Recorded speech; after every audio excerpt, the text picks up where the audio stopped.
crazy!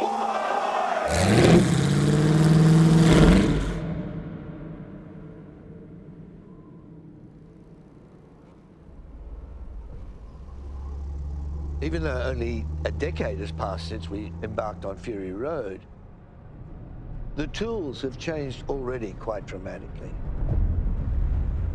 And I'm driven by the curiosity I have about story. Not only how to tell stories, but why we tell stories.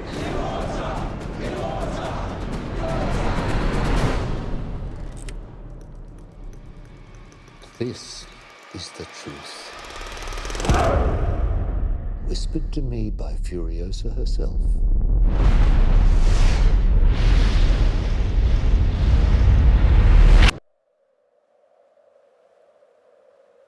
So we'll see everything we might remember from Fury Road up on the horizon. You're going to see war boys praising the immortal Joe just as little tableaus. What was your approach on this film, and why, in some ways, was it so different from Fury Road when Fury Road worked so well in the end? Well, the one thing that you can't do if you're doing a prequel or a sequel is repeat the same tropes that you may have established in the previous film. If it just repeats what we did in Fury Road, then I think it'll be seen as a cynical exercise. Every time you see something repeating what was successful in the past, people become anesthetized to it. It's a very different production. I definitely don't see it as a bigger challenge, maybe because the first experience has dulled my senses. I don't want to go sidetracking on Stories of Fury Road, but that was a massively complicated film, not only to get up, but the actual complexity of shooting in Namibia could have destroyed that film. I remember thinking, wow, we should have shot Furiosa. In Fury Road, all the exposition was picked up on the run. In order to do that, we had to know so much about that world. We had to know where Furiosa came from, what forged her as a person, where did she learn her skills. It was a script that existed before we even shot Fury Road. At one point in time, we had decided to make an anime, a sort of a marketing add-on to Fury Road. We didn't do that. It all fell over, but some great ideas came from it. When I read it, we were still doing Fury Road. The script that we had to do for Fury Road was half storyboards anyway, so it was like, oh, a script, that's quite a novel idea. And it was a classic page turner. It grabbed you from the outset. It's not only about Furiosa, it's about the world from which she came. So everybody was able to benefit from that document. And we thought, hey, if Fury Road can get some traction, then eventually we'll make the story. It's been 9 years since Fury Road, and we've got the film. This is a very different animal, a much different story, and George wishes to tell it in a far different way.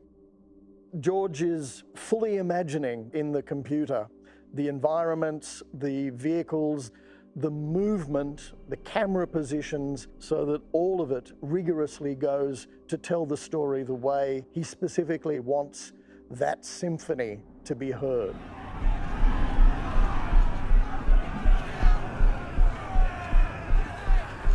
We ended up shooting most of this film in Sydney. I mean, the weather was crap, but nobody was going to pretend we were going back to Namibia. Even the action is different. It's not quick cuts. You know, this is hard for the marketing people because it's not Fury Road 2. It's not George making another 90-minute action film. Of course, there's action sequences. You know, I'm addicted to that. For me, action is the purest use of the film language.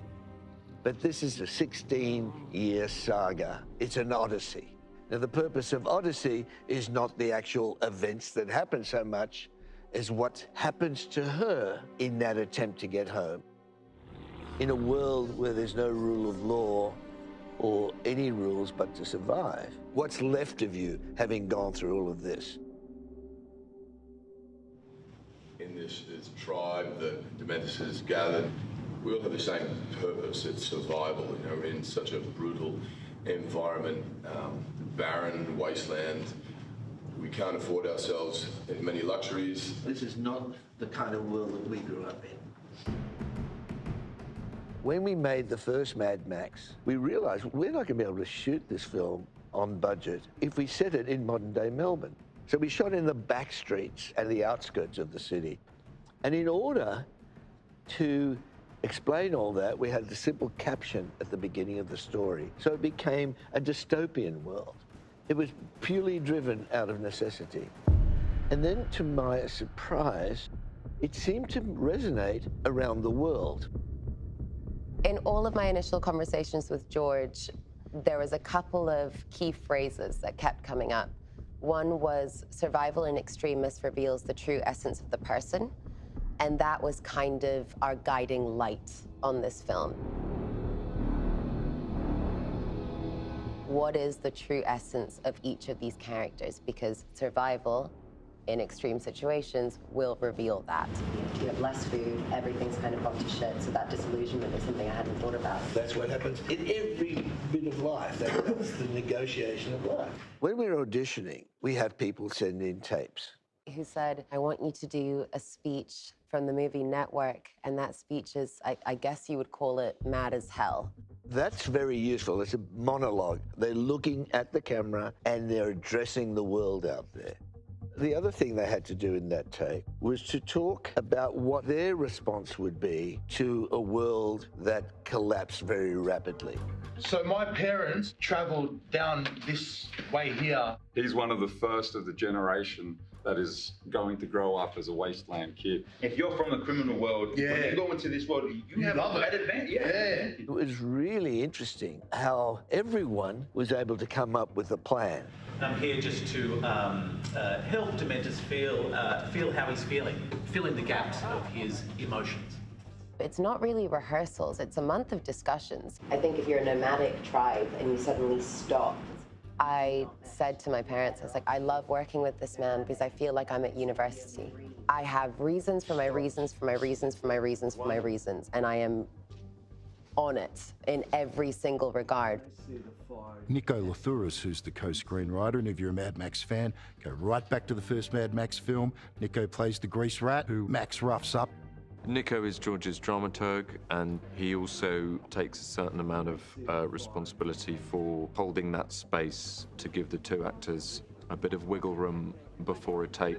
Working with George, I suppose the thing I've learned most, it's simply listening to other people and being receptive to each and everyone's ideas.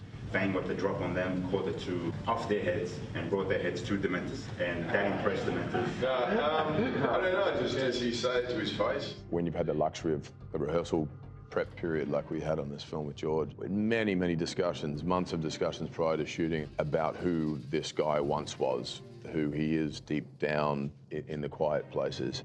So each thing that he did, no matter how violent or brutal, in his interpretation came from the right place. It feels to me, if I'm going to try and win over her confidence, to keep her in this space, it feels a little threatening. So it's like, let's get out of here for a second. Behind all of that, there's the ability that George has to get from the actors or the crew the very best that they can offer. George is a really nice guy, and he's always there to help. Quaden was 9. He has achondroplastia, and he was being bullied at school. And his mother, Yarika, filmed him crying and saying that he no longer wanted to be alive because of the oppression he feels at school. And people were outraged because it was so authentic. I gave him a tiny little part in 3,000 Years of Longing, and I realized this kid is really, really good. So when it came time to get one of these kids, a war pup as we call them, I went straight to him. I watched the Fury Road. When I seen it, I was like, wow, that's crazy. It was just a way of saying, forget those darker souls. You've got something really, really effective about you. I'm a Mad Max fanatic. I think you need to know that, okay? My whole life, I've wanted to be in one of these movies. As an Australian male and an Australian actor, this is Valhalla for me. Doing my best in the wasteland. Things can get lonely out here. You gotta look for company. The first character I was offered was the character of Rizdale Pell. When I was reading the script, I asked Dr. George who's playing the Immortan Joe, because Hugh Keays-Byrne had passed away, and Hugh, of course, was the toe cutter in the first Mad Max. He said, oh, look, we're probably just going to get a sort of a stand-in or a body double and we'll do some deep fake stuff. And I said, well, I think I could do it. I know how to do the voice, and I'm the same height.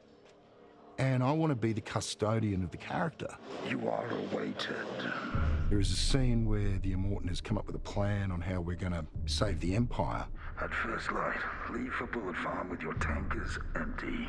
I didn't know his relationship with Praetorian Jack. And this is where the backstories pay off. Tom, in 15 seconds, explained it. Praetorian Jack's parents were in the military, had served with Colonel Joe Moore before he was Immortan Joe, and so Praetorian Jack is kind of like a surrogate son. Action. And instead of saying, da-da-da, you do this, the hands suddenly become like a bit more paternalistic. As soon as you can, return here with all the munitions you can load. Understood?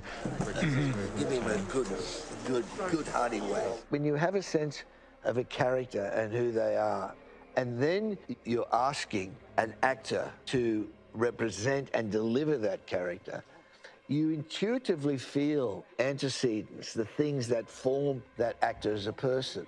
And there has to be some overlap. You lift that and you join in the Immortan. Got it. So one Immortan love comes up. One day he asked me to justify making the film to him. So he said, why are we making this movie? Why are we even making it? You have to pitch me making this film. And I see it as a cautionary tale. I see it as presenting a world that is wildly entertaining, supremely beautiful in terms of the artistry that everyone else brings to it. But the reality of that universe is not terribly far off.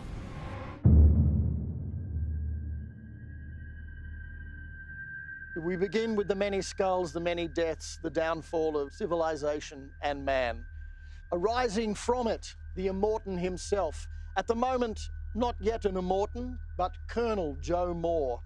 In the crucible of this battle, he becomes more and more important, taking over both armaments and fuel, bowing down to him in the citadel itself, the war boys, the wretched, and those who are left, who all must obey, and after a glorious death in battle, may go to Valhalla and rise up to happiness in the Garden of Eden.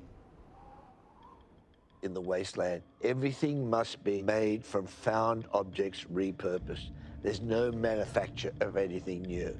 That's why there are no electric cars. There's no power grid, and you can't repair computer chips. But you can go back to earlier technology. I remember walking into the watchtower, and there's a mirror made out of old phones. And I just looked at George and I was like, we have to shoot this. This is awesome. He's been building this world over, 45 years. So there is a depth to it and understanding to it that no one else is ever going to have.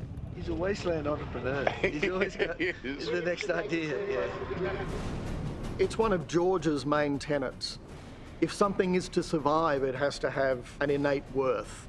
And that worth can be beauty, it can be mechanical wonder, it can just be that pragmatically this is the best way to kill the bastard who wants to kill you.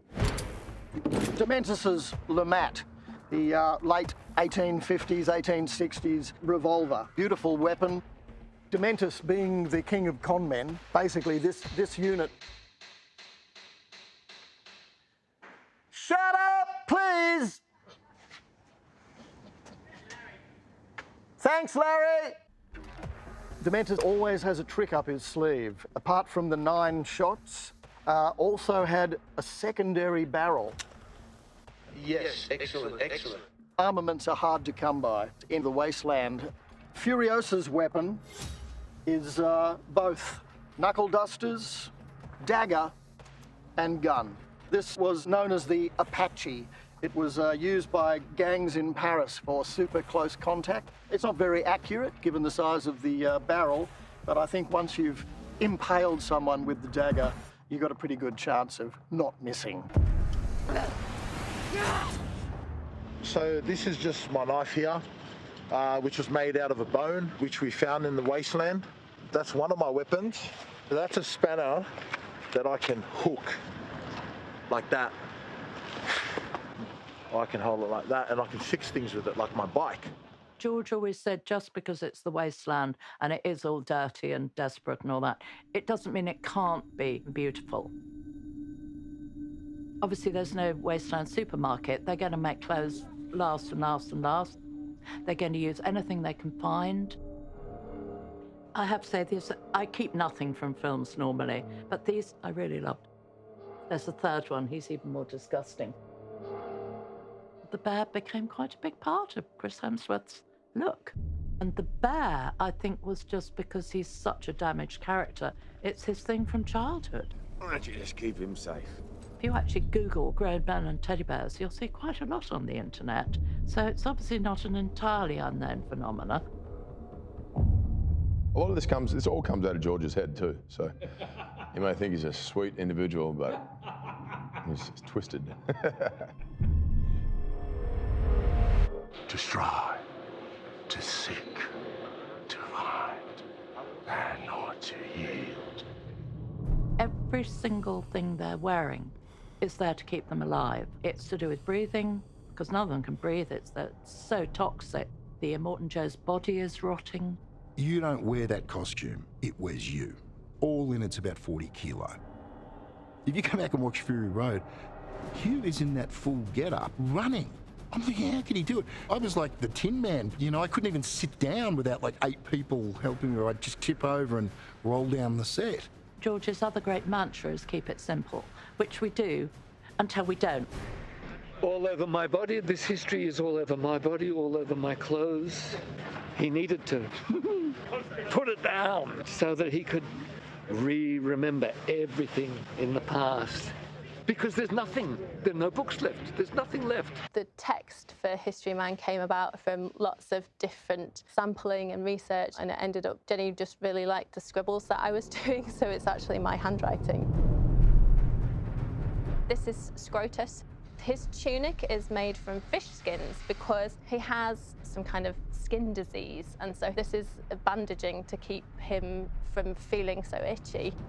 Scrotus's amygdala is supercharged. He is constantly in an aggressive, impulsive state. He's a very angry boy. As you can see, his veins are permanently popping out of his head. Josh has got a very kind of pronounced forehead, and so we've just given him a real heavy brow. We've added some rashes, some blemishes on his face, and all through his body. Yeah, it's pretty gross what we do. It's, but you know, it's fun. Bigger, faster, stronger, further! Well, I think George was like his brother, a GP, before he came into the film world. So he's very precise about things like wounds and different ailments people have and deformities. He will tell us about diseases or things that we didn't know about, and then we can look them up. Cutis, verticus, Furiosa. But this is a Praetorian Jack dummy, but he's a lot more rusty coloured than he is normally, isn't he? Yeah, look, this is after he's been dragged along the desert earth. You can see he's quite dusty still. These are some of the different arms that we created for Furiosa. That's what's left hanging, isn't it? Yeah, so that's what's left once she's chopped her own hand with a bit of steel. Is the arm okay, George? It looks fantastic. Anya didn't make up a lot, and so we opted to do all this as a sock. So her arm comes out here, and we put a green stocking on that. Look how creepy that is. The loss of the arm and the building of the mechanical arm, for me personally, it was something that was really helped by both George and lovely Chris, who made my arm and who is my arm accompanier. This is Anya's claw, so we've managed to reproduce it pretty much exactly to Fury Road. It's kind of as close to the original as possible. This wondrous piece of machinery was developed for the Chief High Blackfinger, the head mechanic of the cathedral, who, as his own body fell apart, has engineered extensions later used and utilised by Furiosa to build her prosthetic arm. We had to kind of reverse engineer the path of this arm. You can see the core elements where the arm came from, and then she makes it into a thing of war and beauty. Sit down. No, that kind of freaks me out. In Furiosa, we flesh out the story of the wasteland. So places that were only mentioned in Fury Road, these we get to glimpse and visit. Today we're heading to Gastown! In Fury Road, there's reference to Gastown and Bullet Farm, and we never go there. So it's great to actually realise those places. Gastown, we envisage sort of like those shots of Saddam Hussein pulling out of Kuwait and setting fire to the derricks. The desert, the dust and the sand itself are all stained with sulphur and black.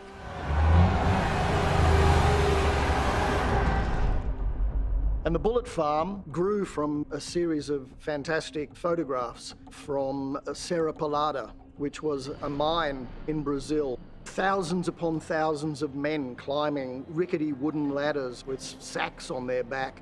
And Bullet Farm is that for us. For me, all visual effects is about finding really good reference from the real world. But yeah, that's always been my kind of reference for that. I have a database of, I think, 200,000 images from Africa, from Fury Road. It's a fantastic resource to have, to know that the places that we filmed Fury Road and the environments that we used to augment them, I still have all of the material to add to this one to make it look like that one. They need to follow that carefully. Tell me about your approach to the green place. Oh, I'd rather not. We're sort of reduced by schedule and weather to doing a version of it as a base for CG development. Colin is a wonderful larrikin and like the mischievous sibling. Among his many skills, his first instinct is to make something as real as possible. He's CG adverse in a way. And I think that's one of the great things about Fury Road and Furiosa. Where we start is very grounded.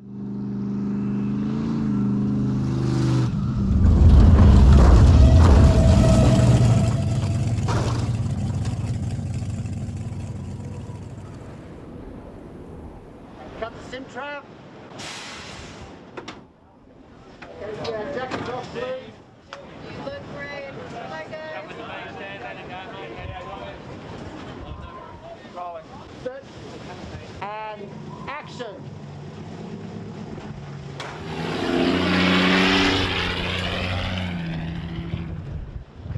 And cut. It's our first day of production. It's raining and we've just lost the sun, but it's been a great day. Day number one. Let's see how we go for the rest.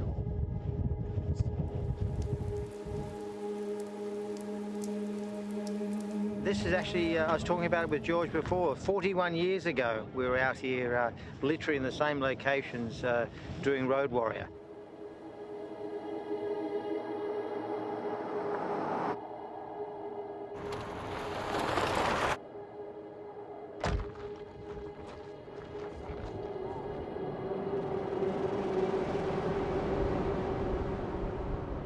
Broken Hill is an extraordinary place.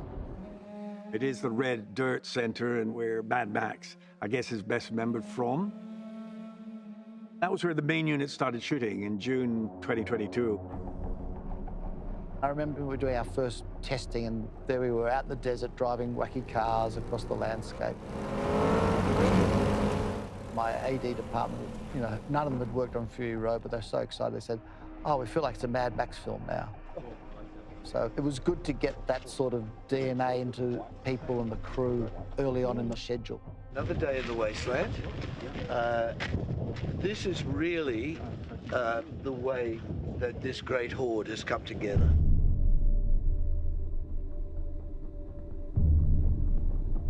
It was 41 years ago since we were here. Yeah, obviously you're nostalgic, lots of memories. We happen to be here in the winter. It's funny, when you see it in the film, it's the film. But when you're there, it was freezing cold. And I was thinking, where's the next coffee? Just looking around, you'd think we were making some sort of Mad Max film or something. But it's actually not. It's Frozen Part 3. Everyone, loud!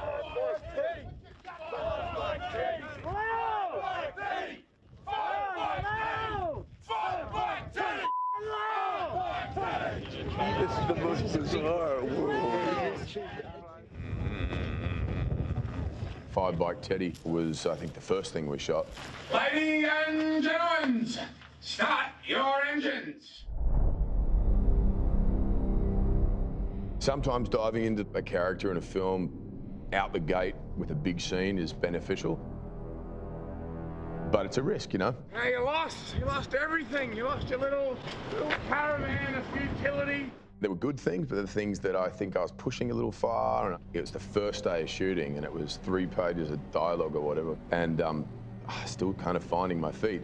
How do we choose? How do we choose who's got the goods? The bollocks, the testes to ride the Mentos? 4 months later, I said to George, can I see that scene? And we watched it, and I looked at him, I said, it's not right. And he said, you know, it's the only scene I want to tweak. What did you say? All right, mechanic. No, just all right. All right. Yeah, all right. Yeah. All right. Yeah, good. Yeah, that's great. Good. And so we went back and got a couple of little tweaks and close-ups, and I think we sort of landed in a pretty good spot and fixed it. You are such a fool.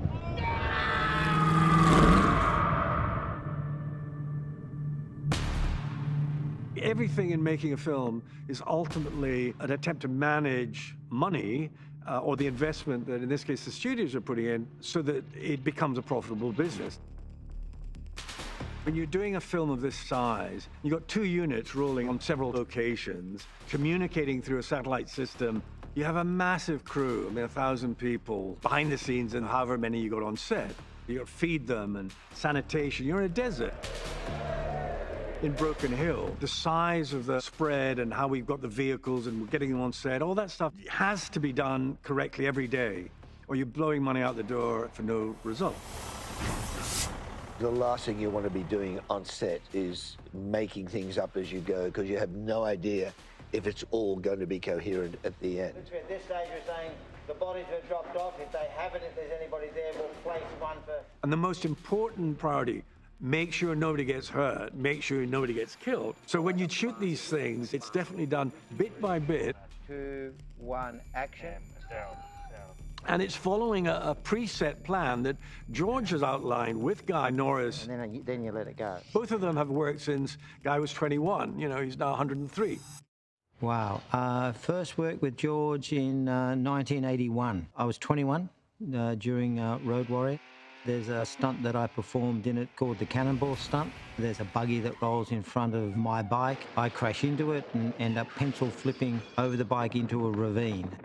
And we've been working together ever since, one way or another. The very first Mad Max, the script, was 247 pages long. And I described every single shot and what happened within the shot. It was a technical document. Can you come a little wider to see more of the hair? Wider. That's it? George has got just an incredible sort of brain for the detail of a film. If the machine ever existed that you could just plug into that brain and project the film, we'd all be out of a job. On Fury Road, storyboards became the way which we worked. We did do some previs, but we had a thing where every day in the middle of the Namibian desert, Guy had scale models of each of the vehicles. And we'd have these meetings, which were very safety driven, and we'd drill that with the toys. Guy is one of those people who's evolved his process with the technology. Thanks, mate. Yeah, that's great. It's a great system. I really like that. Oh, great. Yeah, good. Toy Box really came out of our work and our design process with George. Harrison, my son, who's my partner, developed a kind of a digital version of toys. So we designed the action inside the Unreal Engine like a stage play or a football play. Then we decide how to cover it. It's real-time rendering. So we were able to make changes very, very quickly and easily. So that was an incredibly valuable tool. an advance on just storyboarding or previs. Designing shots in Toy Box, by the time we got to set, we knew what we wanted to do. And even testing the one-ers, where we try and let the action play out within one shot, we ended up choreographing the movement of the actors and the camera together and making sure we're revealing everything we need to at each particular time within the scene. Oh, this one's alive! In the shot where Dementus had run down Furiosa and Praetorian Jack, and that one starts with them in an upside-down car and they get dragged out by Dementus. The whole choreography of the scene was fantastic. You really feel like you're immersed within the scene. And basically it was all in camera. Did you see that? You see how they fought for each other, this little army of two? Where were they going? So full of hope? There is no hope! It's a shot, obviously, that's quite complex, lots and lots of variables, dependent on everybody doing everything very precisely. From the camera to, of course, the actors. We got it in 7 takes, very, very happy with it. The sun was in the right position, and all the pieces fell together. And there's always a satisfaction, of course, of pulling something like that off. We started on some really big scenes. George was insistent on the fact that she would not make a sound or cry. Just no sound, no tears. Just hold it. Are you able to, yeah, keep your head straight, but yeah, shoulder high. That's it. Because that was such a huge scene, I was really in my feelings. It was only possible for me to do that on screen because in between takes, I could go off and grieve, and I could go and cry and make sound and allow the feeling that I had to dissipate, so when they said action, I could hold it in.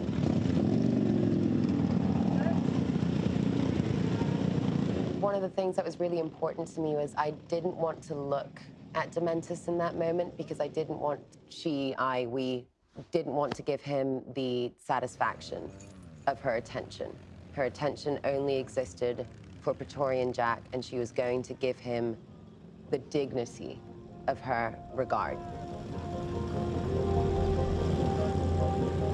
There was, you know, a moment on top of the monster truck after Praetorian Jack had been killed. You know, they've been dragging the body around for hours and hours, and in the script, Dementus was like bored and he wants to go home. And something in that moment, you know, the sun was setting. It was quite a beautiful evening out in Broken Hill. There was a nostalgia to the moment and a kind of a sadness that I said to George, oh, I think he's like, on some level, is realizing that this isn't fulfilling, this isn't bringing what he hoped would bring him. It's a residual kind of thing here that is just, something's not right about this. There's like an addiction to violence because it's stimulating and it's a shot of adrenaline and exciting for a minute. And then after a while, he's become acclimatized to that feeling and he's no longer getting high anymore. And there's a stillness and a quietness to the moment, which I thought was quite tragic for the character at that point. And that always has stuck in my mind.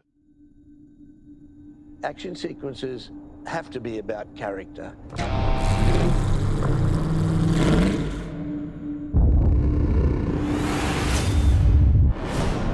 That's very much the way we look to design the narrative, the architecture of these stories. That's what I think we see between Praetorian Jack and Furiosa. Well, the bullet farm sequence is really nearly at the end of the film. You're in quite a large space. It's like a small city.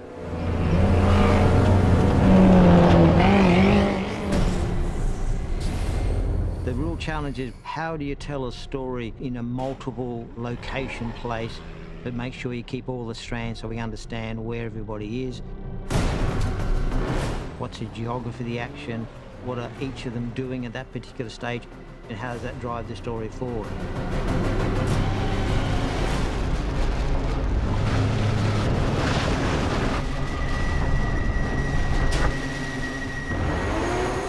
Our approach has always been exactly the same, where the action comes out of the characters and the story.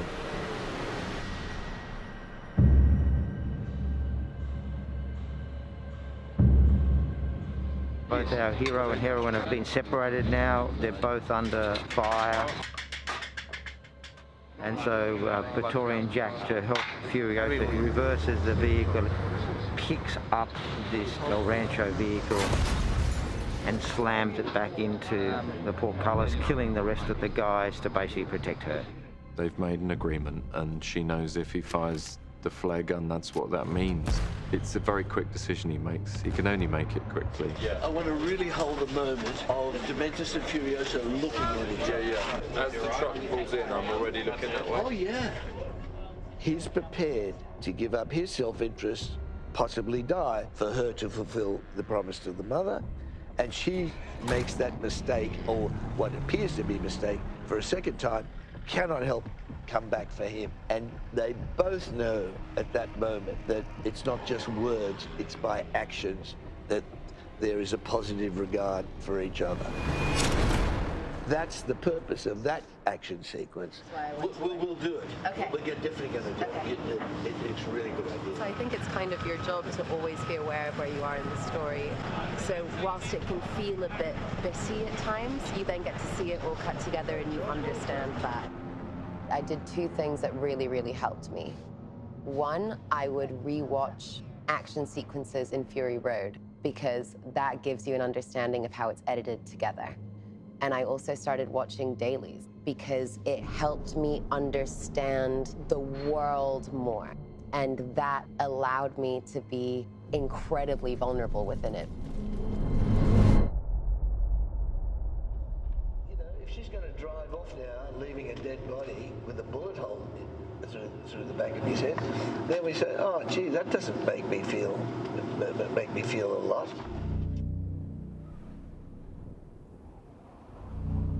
This character, the second I read her, I was like, oh, okay.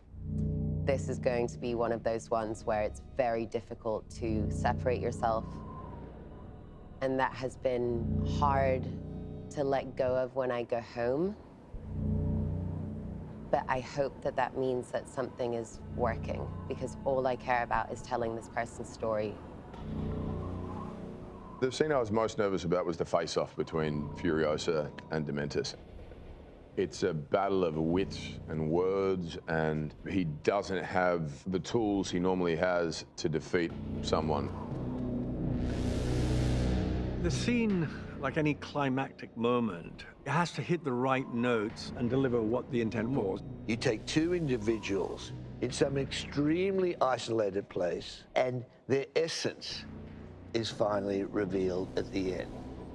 The whole sort of the film builds up to that encounter. So we did that towards the back end of the shoot. We meet it's like she doesn't kill him because there's no satisfaction. She wants more than just his death. As we're leading up to that scene, we had rehearsals, we interrogated the screenplay over and over again. Because maybe the gun is what makes me go. Little D, Yeah, the hair was black, whatever it is, the I know who you are, okay? When you call her Little D, if that was when it came in, it's like, oh, this is different.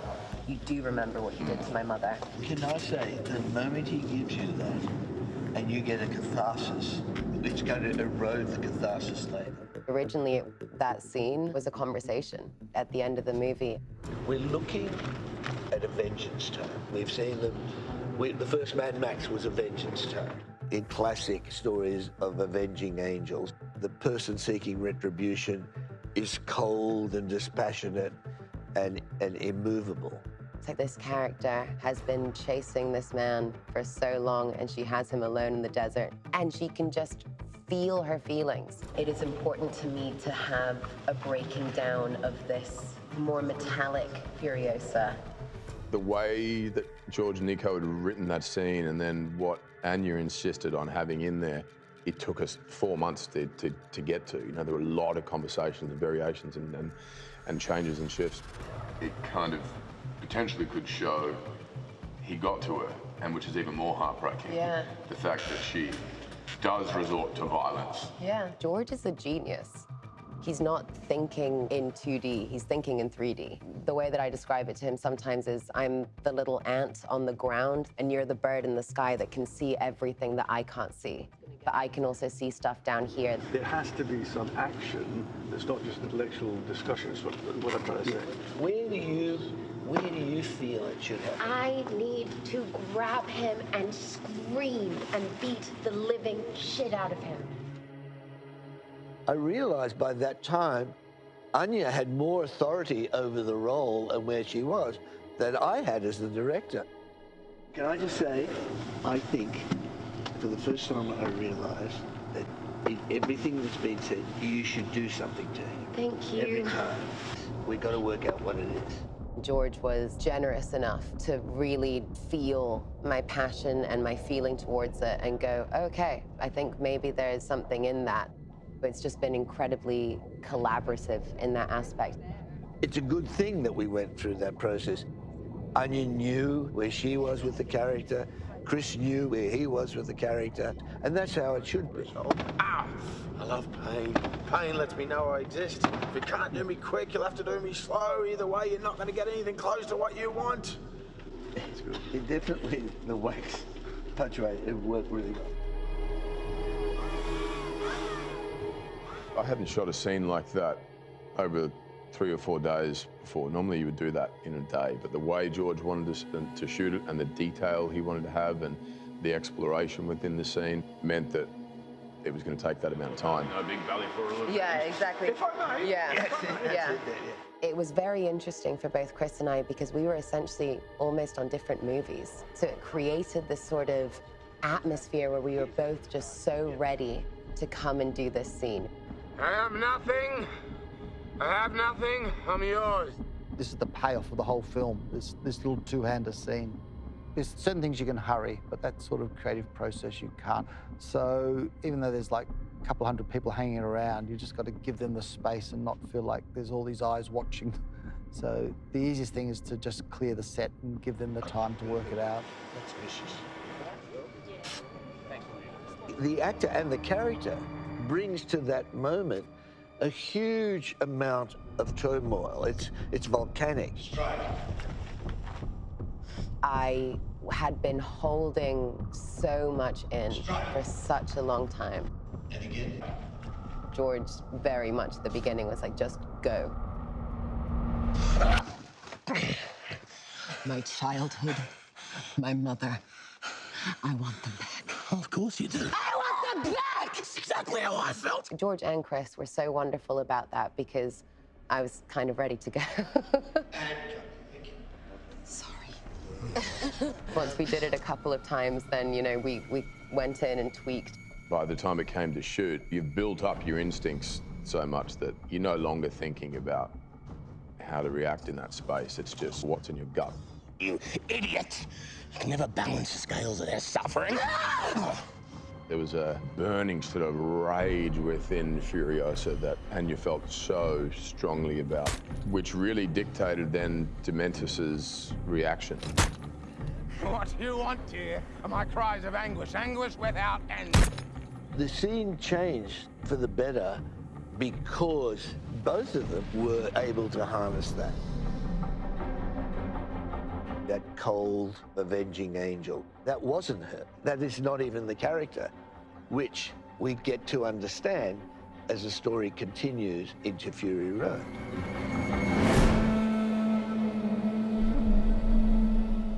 And thank you. Thank you, PJ. Thank you. Thanks, honey. Thanks.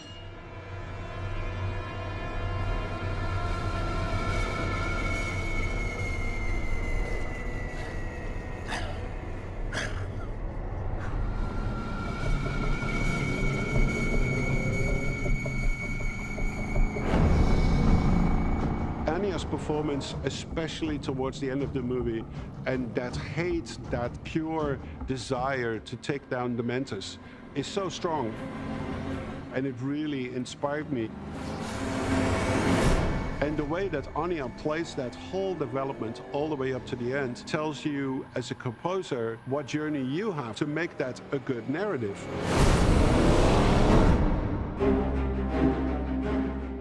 Certainly on a George Miller movie, sound is very important. Sound can carry a lot of emotion, and you can use sound if you want to as a powerful tool in filmmaking. Working on this film is not what I would consider a normal film score type job. Normally in the mix, at least traditionally, there's always a battle between the composer and the sound design people and say, oh, we can't hear the effects, or we can't hear the score. Rob McKenzie, the sound designer, and Tom both got involved with each other early.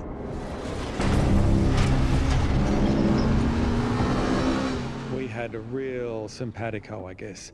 He's been creating all of this music, which sounds like vehicles. I don't think the audience will be able to even tell what's sound and what's music. We're both so focused on sound and what sound does and the way that music and sound design interact. We really feel like we're a tandem that are not fighting each other, but complementing each other. The sharpness of the impact is great, if you can get more boof into it. Sure.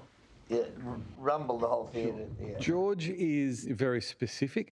It's in the specificity of the direction that we find the overall feeling of the soundtrack. My first big note is the bees. It'd be great if the bees were very present. Yeah. So one of the rules for the Wasteland is it must be a found object and then able to be repurposed as well. We have a real sound, but we also repurpose that to be an emotive sound. This one's for me. The film opens with Furiosa in a peach tree surrounded by bees. I'll get that one for you.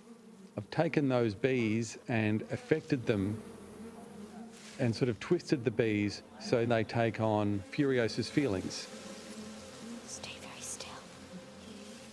And that sound then becomes a motif throughout the film as her character develops. Make it a bee documentary. Yeah. Now, we have a problem. The music kind of emerges out of the sound design. We're unaware of when it begins, I think. Everything that happens to Furiosa is seen through her eyes, like even the other characters in the movie.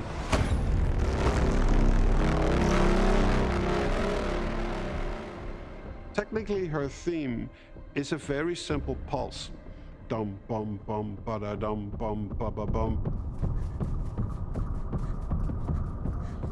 And this pulse changes like in character and in speed. If something is happening that is fearful to her, it has flutters in it. Almost like heart palpitations.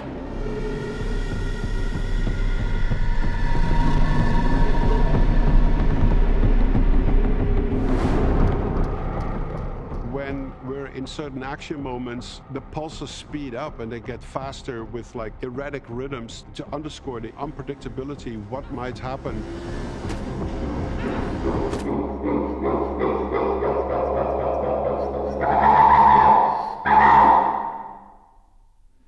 Awesome, let's record immediately. That's all great. A few organic instruments really take center place in this score. One is the duduk. It comes from Armenia, and it has this really soaring tone that immediately draws you to like the deepest felt emotions. The second one is the didgeridoo. The didgeridoo and the duduk are both responsible for holding that feeling of home. I've been working with William Barton, a great didgeridoo artist. He's a deeply intense player that really lives the Aboriginal culture. It's probably one of the oldest instruments that we have on the planet. I was just reacting to the film in there, so I feel like I just should do that. And then we see where it takes us. Yeah. And if you feel you want to try a number of takes, it's completely up to you. As the movie progresses and it becomes less and less likely she will ever be able to go back, that duduk and didgeridoo becomes more faint until at a certain point we can't hear it anymore. And the only thing that's left is pure hate to take the Dementors out.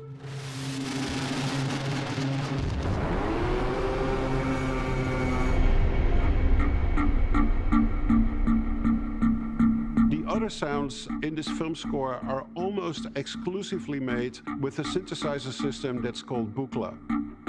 This thing has such a unique way of creating the most bizarre pulses, rhythms, soundscapes, whatever you want. With this system, I was able to create very, very aggressive sounds for her that at that point become prominent in the score.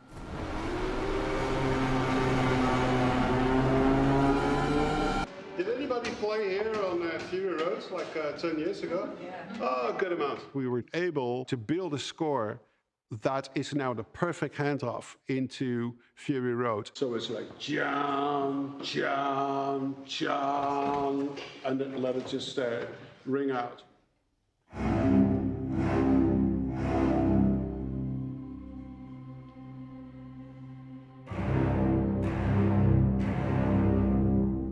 Music is the internal narrator of the story. We're always in stories going from the specific of the character to the larger universal themes. And that's, I think, what music does best.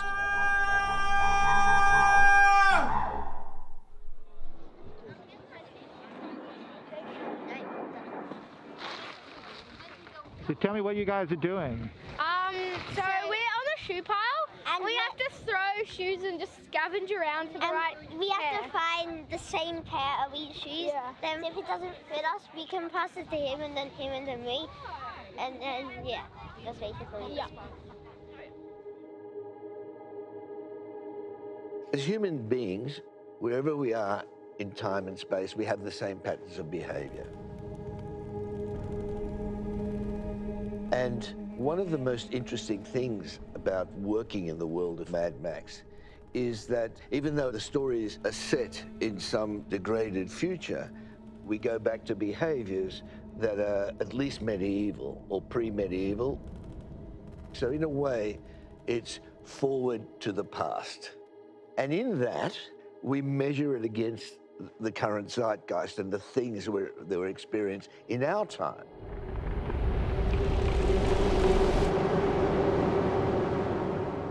I really remember seeing Fury Road, and one of the thoughts that I had when I left that cinema was, that is my idea of hell. Everything is just aggression and death, and hope, you know, is barely there. And if it is there, it's this one tiny little sapling. It's familiar yet unfamiliar. It's inviting yet brash and offensive. I think humans are fascinated by the idea of catastrophe. I think there's a sense in which we go, that's when I'd find out who I really am. Or perhaps I'd become more than I am. I mean, as much as I hope it doesn't happen. I think everybody's drawn to the Mad Max films because of the idea of the freedom. When every day people are going to work doing all the same things they're doing, I think sometimes they really wish they could be out in the wasteland.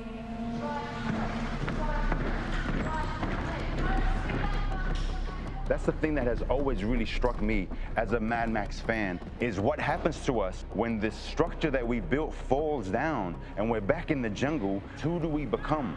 Is it because the laws are instilled that we follow them, or is there something intrinsic in us? What is our true nature?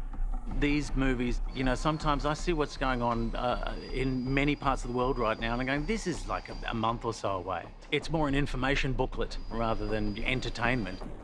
I believe that they're drawn to it because it's just another alternative to living. In the wasteland, you're living in a civilized society, as up as that may seem to some people. I think it's just the fact that something's happening afterwards. At least there's a future. At least it totters on. Maybe that's almost enough for us, and then we don't have to change what we're really doing or who we are or how we are. It'll keep staggering forward. There's a notion in technology that the future is here It's just unevenly distributed. There are some pockets of human behavior which are very clearly futuristic. We're anticipating where we may perhaps be even a century from now. But there are others in which the behavior is very, very elemental. That's a spectrum of behavior that's available to you in the Mad Max world or the Wasteland world. That's one of the big attractions to these stories. That's why they won't let me go. That's a long answer, but you'll be able to trim it up.